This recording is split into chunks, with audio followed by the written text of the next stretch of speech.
Hello everybody. Today we're going to be talking about the overarching principles about slope. As you see here, this is a foldable that we completed in class that you should all have in your notebooks.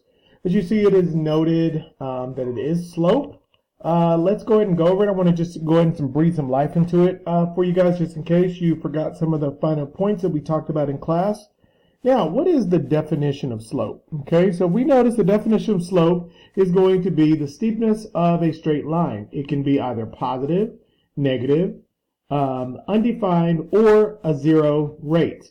Okay, now what are some of the methods that we can actually use to determine slope that we've talked about in class? Those could include calculating the rise of a run, using a graphic representation, again, a graph, using a tabular representation, and then, of course, the slope formula. So it just depends on which item or which way actually looks best for you. Okay, and I'm going to try to put this in just a little bit so you guys can see a little bit better. Now, the slope formula, as we know, is going to be m is equal to, and m being slope, is equal to your second y value minus your first y value, over your second x value minus your first x value, also known as a change in y and a change in x. So if I had 2 points that I was going to use to actually determine my slope, again, I'm going to set up my formula. Please give yourself an opportunity to actually solve the problem.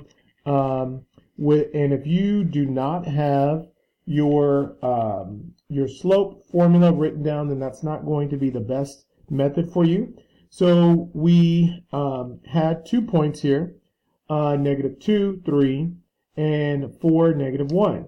So what we're going to do is we're going to assign one of these values. So I'm going to assign this one as my second value, so x2 and y2, and then my x1 and y1. So if you notice here, I'm just going to plug these in, where I'm going to have -1 minus 3, 4 minus a -2, which is going to simplify to -4/6, also known as -2/3. Okay?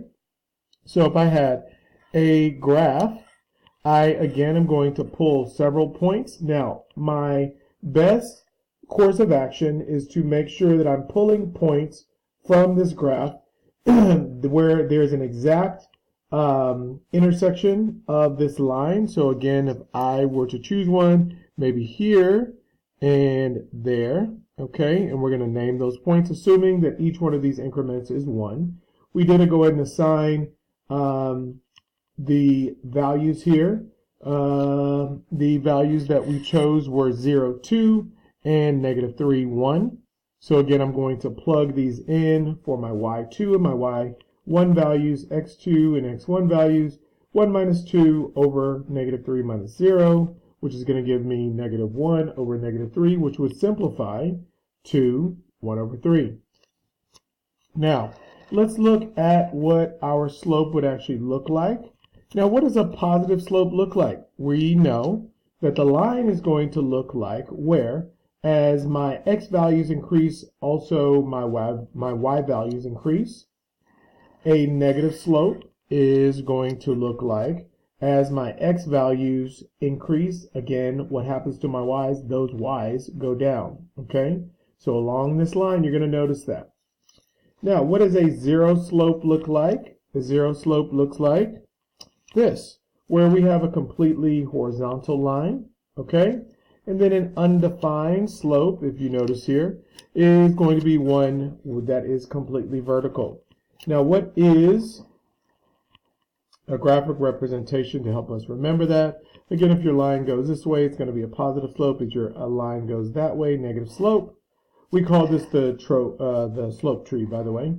Now, this is my stem to my tree, or the trunk of the tree. As it goes completely up and down vertically, we know that this is going to be a vertical undefined slope.